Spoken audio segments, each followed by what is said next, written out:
As Arlo said, I'm Gina Bergen, and I'm so happy to introduce my family to you. Gina, can I just slip this on here for you? There you go. All right. You guys, I had a naked mic. Sort of like Duval Street. But anyway, so I'd like to introduce you to my family, or our family. We have my husband, Vic Shavers. We've been married for 32 years. 32 years. I have my son, Max Shavers, who continues this Shavers name. I'm sure everyone's happy about that. He is the baby, or the youngest. I have my daughter, Lindsay Shavers. And we have our oldest daughter, Sydney Shavers. So before we begin, I just want to thank Arlo and Nan for inviting us to be here today. It's an incredible opportunity to share with you. So our journey to this stage, as Arlo said, began with a conversation, but it sort of began with a question that was posed by the Virginia Museum of Fine Arts. And the question was, what does the Dirty South mean to you? Now, if that question were being asked today, it would actually mean that food truck over here that's serving food, because it's called the Dirty South, ironically. But the answer, my children here decided to answer that question with a video called Southernmost, about their experiences here in Key West. And of course, the folks in Key West are very, very excited about Key West. So Nan wrote an article that went out on the NPR network, and everyone here started buzzing, and they voted, and the video won first place at the Virginia Museum of Fine Arts. So when we heard that this literary seminar would be celebrating Black voices, we couldn't help but try to get involved among all of the other things that we do outside of our state, which is actually Virginia. I live in Richmond, Virginia with Vic. I live in Washington, D.C. I live in Chicago. And I live in Charlottesville, Virginia. So we do not live together anymore. So imagine what it's like trying to pursue the preservation of Black history here in Key West from miles and miles away. Our Key West family story begins 180 years ago in Virginia, where we currently live, with really 13 people, but one direct descendant that we focused on to really expand our research. And his name was Peter Shavers. Our story of Peter and his 10 brothers and one sister, or he had 9 brothers and one sister, is one of bravery and resilience and freedom, and most of all, family. But our story is not unique, and it's not an anomaly. It's just visible, thanks to people like you who allow us to tell that story. Key West, on the other hand, has always been a very unique place. It's a southern city that was Union-controlled in the Confederate state of Florida during the Civil War.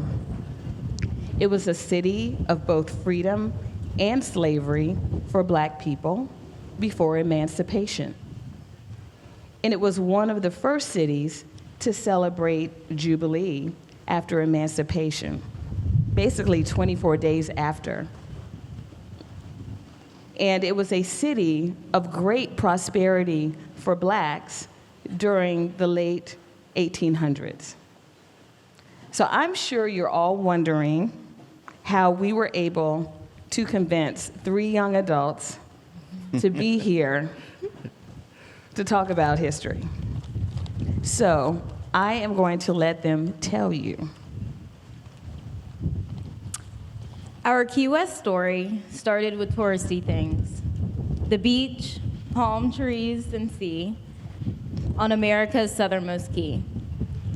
Reunions and visits with family, margaritas, conch fritters, key lime pie, pirate culture and sunsets, and walks down Duval Street. Nothing deep.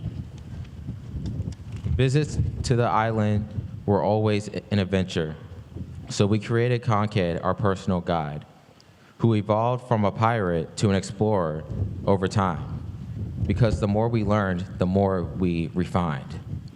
Then our Papa Victor shared some genealogy, and Shavers Lane, our very own street, and the story of Peter Shavers and his friend Minty T, that sparked our beautiful odyssey to discover ourselves in our Key West family tree, and to explore more than ever before, to dive deep.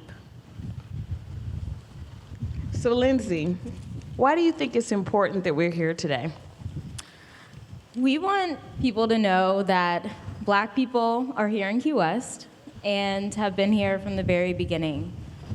In fact, where we're sitting right now was once Bahama Village, and the land was owned by Black families in the community.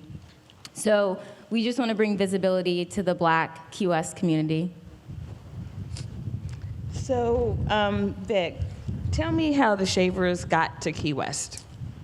Well, we can actually trace our family history back over 300 years, and they were all free back then.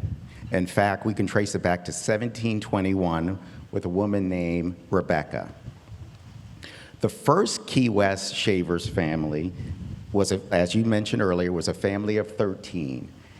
A mother, a father, 10 brothers, 1 daughter, with one of the sons being Peter Shavers. They were people from Virginia. They lived in Bedford, Virginia, Halifax, and Milton. Milton is right outside of Charlottesville, not far from where we live now. They migrated to Key West in the 1840s. Okay, so what do you think brought them to Key West? Well, actually, we have no clue why they migrated to Key West in the 1840s. However, we knew the Shavers were laborers in Virginia. And at the time in the 1840s, the U.S. government were building 2 forts in Key West, Fort Jefferson and Fort Zachary Taylor. So we do believe they came down here to work on those forts. And then another follow-up. So what did you use to confirm their existence, their relation to us, their freedom, and their movement here to Key West? Well, we used a lot of different sources for our research. We used the Virginia Register of Free Negroes. We also used U.S. Census records. We used tax records, and we also used DNA studies. Okay, and then another, just to supplement that, there are also lots of military records because, as we will discuss in a bit, these men served in the military, and that has been one of the richest sources of information for us, and probably for many Black families like ours. So, Lindsay, Sydney, and Max, what is your earliest memory of Key West? I'll go first. My earliest memory is coming to Key West and staying in our grandparents' house in Bahama Village. It's a white house with blue shutters. It's been like that the whole time. And it's a conch-style house, so if you stand at the front door, you can see all the way back to the back door, and there was this long hallway. And I just remember coming to Key West, staying there, and it just felt like home. Yeah, I remember that too. My earliest memory, though, is probably every time we came to Key West, we would visit Shavers Lane. And we would take a picture at Shavers Lane. And so I can see pictures of us growing up taking those pictures, and I can distinctly remember some of the outfits that we wore in those pictures. So that's my earliest memory. Okay. My earliest memory is going to a Cuban restaurant called El Cibone. It was my first time going there, and I got a dish called black beans and yellow rice. And later down the line, I learned that it was a Cuban dish, and our family, we have black beans and yellow rice as our Thanksgiving, meal, a part of our Thanksgiving meal every year, and it's one of my favorite, parts of Thanksgiving because it reminds me of Key West. So, during the pandemic, Sydney and Lindsay, you moved to Key West. So tell me about it. Yeah. So during the pandemic, Lindsay and I moved back to Richmond, and we were living in the house with our parents and our brother, and we thought, do we really want to ride out the pandemic in Richmond, Virginia? And we said no, and we thought, what better place to ride out the pandemic than Key West, Florida? And so we packed up our things and moved to Key West, and moved into our grandparents' house, and it was such a nice experience. We lived next to our cousin Bernice, across the street from our cousin Poppy. We also got involved in the community. I remember helping our cousin Bernice at the Juneteenth festival. And then we also, and I think most notably, recorded oral histories of some of the elders in Bahama Village. And it was great to record those histories because we've been able to reflect on them, listen to them, and make sure that they are forever in history. How about you? Sydney got it all. So like Sydney said, we moved down here, and it was such a great experience. It honestly, coming down here and living in Key West made me appreciate the history a bit more, because a lot of the stories that we heard from our grandparents and just from others in the community, we were actually living, we were experiencing ourselves. So just how close-knit the community is, being next door to family, across the street from family, hanging out with them, learning about history firsthand from people who lived here all their lives and everything. So I thought it was great. So Max, you didn't get to move to Key West during the wish. pandemic because you were still in class, virtually, of course.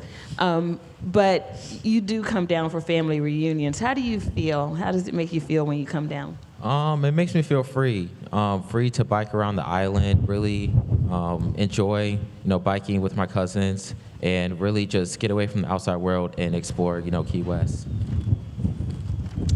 So, Vic, you've lived in Key West before as well. I'm the only person who's never lived in Key West. So, Vic, you've lived in Key West. What was it like coming down to Key West for you? Yes. My earliest memory of Key West was, let me back up to say that my father was a military officer. He served 28 years in the U.S. Army. And my earliest memory of coming to Key West was when we were living in New Jersey. And we came down to Key West for a summer vacation. And I can remember the night before we made the trip, my mother frying chicken for the trip down. I know a lot of people can relate to that. And then I can also remember the morning that we left, that my father put on his full military uniform for the trip down. It was many years later before I learned why he did that as we traveled through the South to Key West. But once I got to Key West, everything was great. We had a lot of fun. I remember playing basketball and baseball and shooting marbles with my cousins. I remember bike riding around the island. I also remember the annual cousin race down Elizabeth Street. We had it every year. I have two cousins that are exactly my same year, the same age as I was, and we would always have this race that my uncle would orchestra, and basically we would run down the race, and the winner would get $20. That's a lot of money. In 1970, $20 was a lot of money. But it was a fun race. It was a fun race. It was fun times. So, both of your parents are from Key West, right? Yes. Yes. Yes. My father was born and raised in Key West. My mother moved with her family to Key West when she was a toddler in the 1940s. Her father, my grandfather, worked on the overseas highway, building the roads and bridges that connected the mainland of Florida to the Florida Keys. And they were from They were originally from Alabama. Alabama. So, would you say that a lot of people have migrated to Key West from other parts of the country? Yes, yes, I would. I would definitely say that. And I notice a lot of folks in the audience who are actually from Bahama Village. I'm sure you all would say that as well. The last little piece is, everyone didn't live in Bahama Village. Is that correct? That is correct. Well, that is correct. My mother's side, the Harris family, actually started living, they originally lived in the Bahama Village, but they eventually moved to what they used to call, say, the graveyard, over by the graveyard, off right, and they lived on Elizabeth Street, yes. Okay. So, back to Lindsay. When did you start really appreciating the importance of Black history or Key West Black history? Yeah, so it was definitely when we moved down here, appreciating the Black history of Key West. Of course, we've been researching and hearing stories all growing up, even coming down to Key West for visits, maybe a week at a time. But when Sydney and I actually moved down and we're living here and waking up every day, seeing Cousin Bernice in the morning, going on walks with her in the morning, going fishing with her, just being immersed in the community is when I really, really started to appreciate it. Was it warmer? Oh, yeah, it was definitely warmer than right now. Then than it is today. I am up here shivering. I know you're seeing me like shake. And I'm from Virginia. I think it was, it was very cold when we left. Yeah, it was And like in 30 Chicago, it's degrees. very cold. I think we brought the cold with us. But anyway, Sydney, when did you first start really appreciating the importance of Black history? Yeah, so I would say it was when I was 15 years old. I actually created a documentary called Elvira's Eyes, and it was my journey doing genealogy research on my maternal third great grandmother, so my mom's side of the family. And just the validation that I received from it made me feel like I was doing something good. I was making sure that I was documenting my family history. So I'd say that was my first experience appreciating it. So Elvira did not live in Key West, but she lived in North Carolina and she had a Civil War history too. What made that important? Yeah, I think what made that important was that she spent the first 28 years of her life as a slave and then as a freed person, but remained on the plantation where she was originally enslaved and worked there as a sharecropper. And I think that there's some significance to that because I don't think we'd normally think that people would do that. And I was happy to share it with my community, the Richmond community, and it was a part of Richmond, Virginia's sesquicentennial celebration, and also in the Black History Museum in Richmond. And since this was my second great grandmother, one thing that I would say is the only reason we even knew about her is because she lived so long. She was 106 years old, and I guess, finally worthy of an interview. And so someone from the Hickory Daily Record interviewed her, and that article was passed down to me by my grandfather, so I gave it to her. So, Lindsay,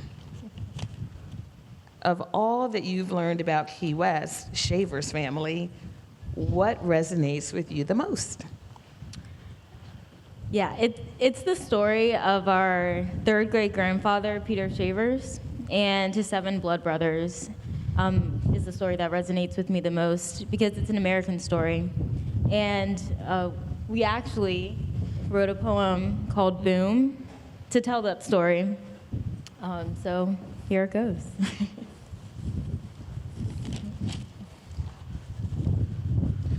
Boom. January 1st, 1863. It was announced that all enslaved people were free.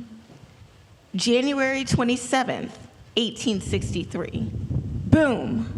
The island's black community celebrated Jubilee. February 10th, 1863. Key West 2nd South Carolina Volunteers came to be. Most were newly freed, some were already free. Like born free, Virginian Peter Shavers and his 7 blood brothers, 8 of 126 Key West men.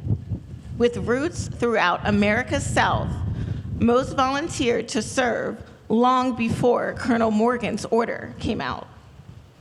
February 16th, 1863. Then boom, the 126 Key West men were swept up and loaded on the U.S. steamer Cosmopolitan, sailed away to Beaufort, South Carolina, to join their freshly freed brethren in pursuit of full freedom and justice for all. Abolitionist Colonel James Montgomery led them, a close friend of John Brown, the legend, with Colonels Higginson and Shaw and Harriet Tubman, the Kansas Jayhawker, and the 2nd flew high. They understood the mission General Saxton assigned, but they also followed their own dreams and minds. Lucky everyone's goals were aligned, the brave 2nd exceeded expectations in no time. March 1863. Boom. Together with Colonel Higginson's 1st South Carolina Volunteers, the 2nd recaptured Jacksonville and made it Union territory. Though their soldiers were small in number, their bravery earned praise and glory. Lincoln shouted them out because the 1st and 2nd gave Abe more clout to form the USCT and to recruit black men and black women to fight for their own freedom and basic human rights, for a united America under one flag. The few grew to 209,145 U.S. colored troops, with stories of bravery, with millions of descendants among us who value their legacies. June 1st through 3rd, 1863. Then boom, Montgomery, the 2nd, and Tubman went off script and executed a mission of their own. Montgomery's higher-ups were blown, probably why the raid on Combahee Ferry was spectacular, but is still little known. Nearly 800 bloodlines freed in one quick swoop by a woman, a white abolitionist, and a small black troop. More saved souls that Harriet's fans can claim and add to her Underground Railroad fame. June 3rd, 1863. Then boom, the 2nd received some well-deserved swag. A woman in Connecticut made them a regimental flag. But today, that flag's remnants reside in a South Carolina museum run by the Confederate side. But that day, accepting on his troops' behalf Colonel Montgomery raised the flag and told his soldiers the flag symbolized the fact that you have a country and a home. The ground over which you march, the fields on which you fight are to be your own. April 9th, 1865, boom. The U.S. Civil War was won. American states united and became one. June 19th, 1865, done. U.S. slavery finally came to an end when word of freedom finally reached our Texas kin. January 1st, 2023, 160 years post-emancipation, 3 members of the Shaver Soldiers, 6th generation, inspired by the Second's bravery and swag, and Key West One Human Family Nation, replicated the Second's regimental flag to commemorate their historic contributions to uniting the states and expanding our Constitution. So, if you want to know where the flag is, I want you to know this one thing. Sydney and Lindsay had one assignment, and that was to bring the flag that hangs in the studios out of the trailer. Right, it's in the trailer. So, It's in the trailer. So we will bring it out later. But they made a regimental flag to commemorate the flag that was given to them, the 2nd South Carolina, by the folks, by this woman in Connecticut, in appreciation for their bravery.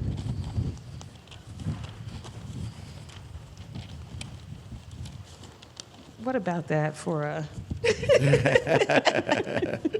And our friends at the studios of Key West let us take the flag out of the exhibit last night. In the middle of the night, I see Jed out there. He is like, I let you take it out, and it's back there. But anyway, that just means that you have to go to the studios of Key West to see the exhibit.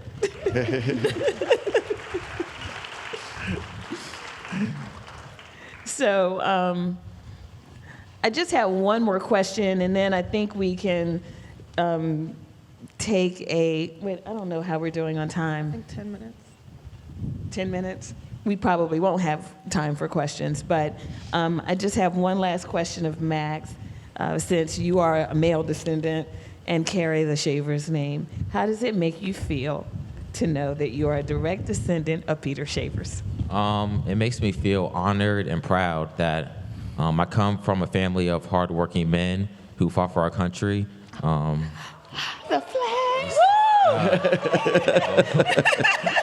The flag! Okay.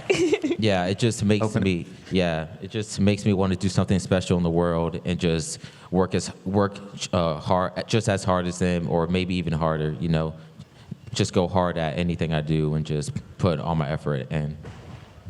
Mm-hmm. Wonderful. Well, I will read the last stanza again since the flag miraculously appeared. January 1st, 2023, which is now, 160 years post-emancipation, 3 members.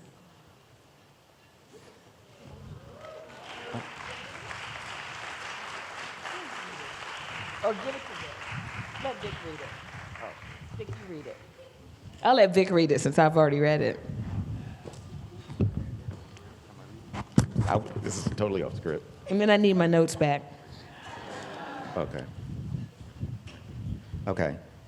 January 1st, 2023, 160 years post-emancipation, 3 members of the Shaver Soldiers, 6th generation, inspired by the Second's bravery and swag, in Key West One Human Family Nation. The 2nd Regimental flag to commemorate the historic contributions uniting the states and expanding our Constitution. So that is actually what the flag looks like It's currently in the South Carolina Confederate Museum. And there's a video on YouTube that shows the flag and talks about it. And they talk about it being one of only a few remnants of Harriet Tubman's service in the United States Army or the Union Army. So, can I have my notes back? I'm sorry. I know the second went off script, but so did we.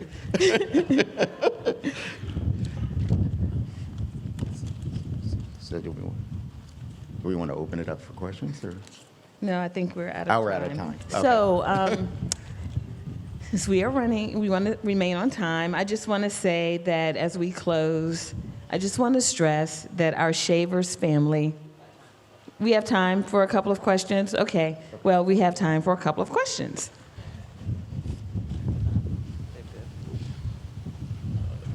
Do we pick some? Oh, yes, I'm sorry. I guess I have to call on the people. That's okay. Actually, we're going to ask that you please stand. If you have a question, we'll bring the mic to Okay. you.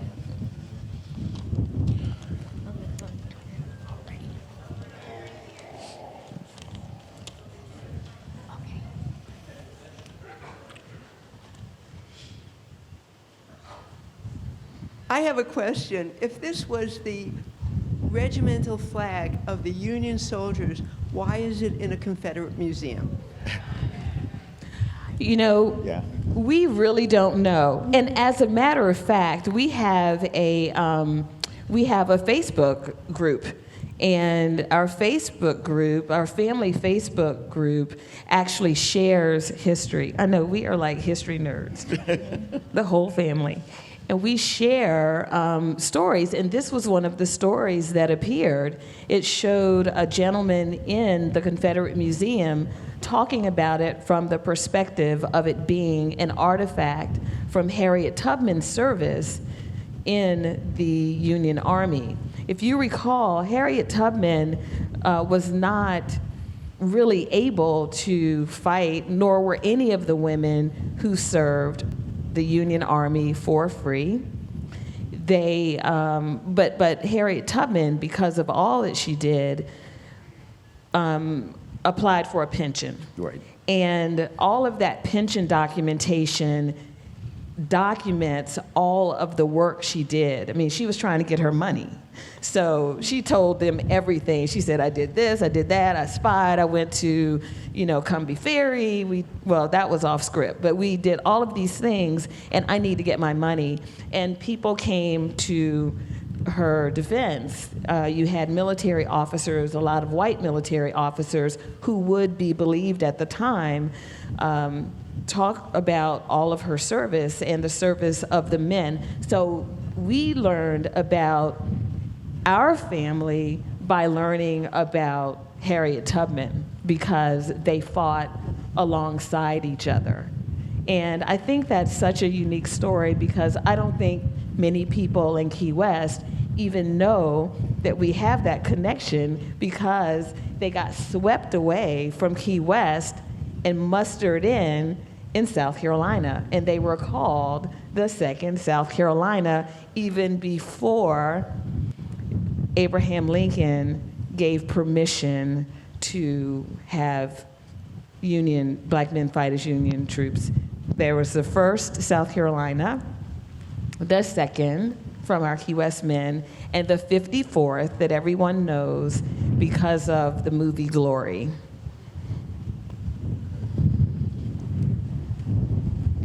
Is the film that you created available for us to view? Yes, if you go over to the studios of Key West, Yes. it's there. We don't have a film about this. We do have in the exhibition at the studios of Key West our southernmost film, which won the VMFA Dirty South competition, as well as 2 oral histories. Mr. Coffee Butler's oral history, snippets from that interview we did with him, and then Miss Julia Campbell's interview. I have a question about your research. A lot of black families have artifacts. They have free papers, things like that. But tell me some of the modern techniques you used? I heard you mention military service. What are some of the options that are now available to Black families who really want to dig deep into their roots? Do you want to go? Yeah.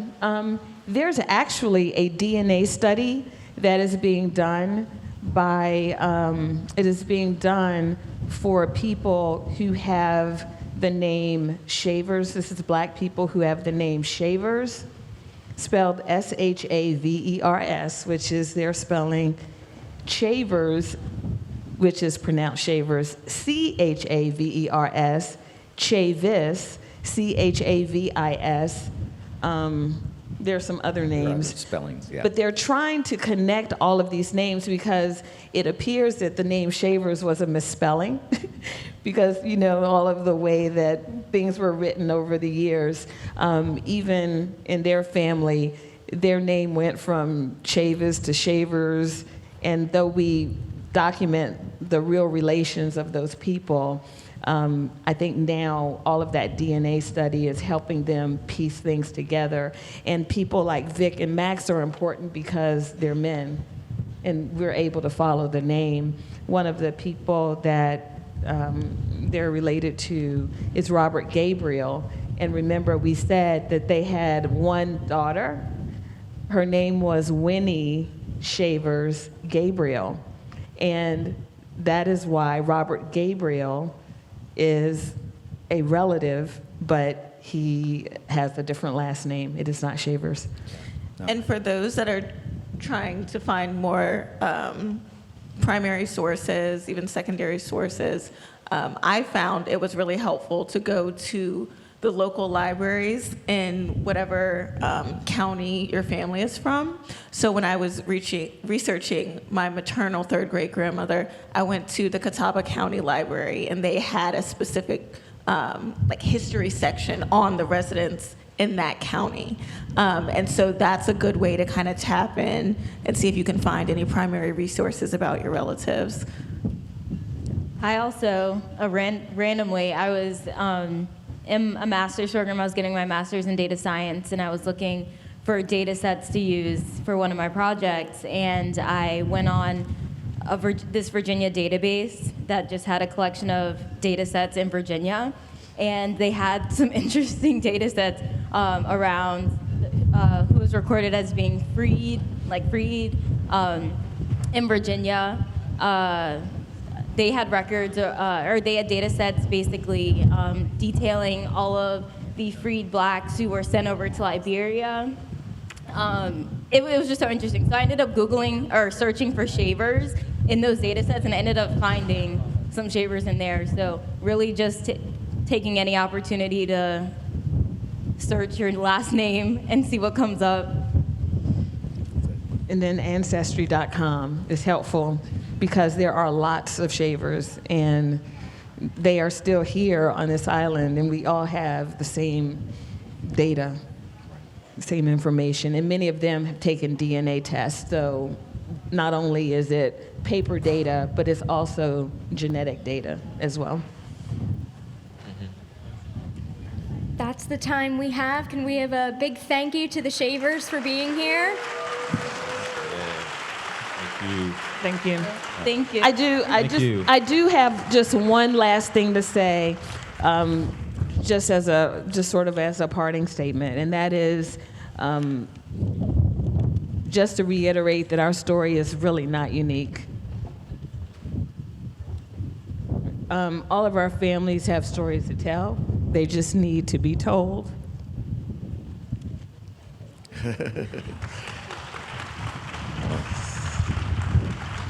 It's okay.